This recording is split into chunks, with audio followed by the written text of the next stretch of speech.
मी video करेपर्यंत इथे आमच्या मंडळी बसली होती पहा माझी वाट बघत. तर परत एकदा दर्शन घेतलं भैरोबाचं. आणि मंदिर पहा दगडी बांधकाम आहे, खूपच सुंदर मंदिर आहे. छोटंसंच आहे, आत गाभारा पण अगदी छोटासा आहे, पण इथलं वातावरण, इथला आजूबाजूचा परिसर इतका छान आणि सुंदर आहे. इथे आल्यानंतर अगदी मन प्रसन्न होतं. मंदिराच्या शेजारीच चाफ्याचं फूलसुद्धा, म्हणजे चाफ्याचं झाड होतं, तिथे त्यांना फूल दिसलं. ते फूल त्यांनी मला तोडून आणलं पहा. मी म्हटलं त्यांना, अहो कशाला तोडलं देवाचं फूल? तर असू दे म्हटलं, ठेव, देवालाच घालायचं. मंदिराच्या बाहेर आल्यानंतर पहा, मंदिराच्या बाहेरच्या बाजूला इतकी झाडं आहेत ना, भरपूर प्रमाणात झाडं आहेत.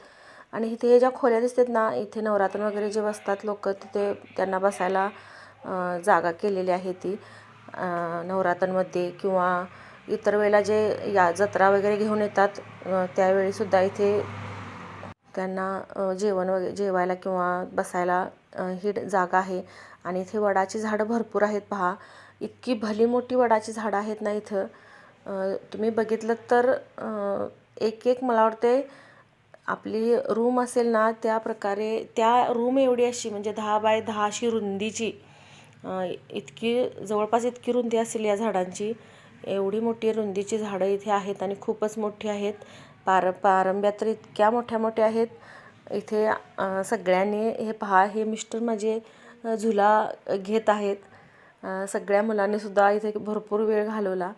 खूप मस्त वाटलं. आणि आजूबाजूला झाडं, जंगल असल्यासारखे झाडं भरपूर लावलेले आहेत.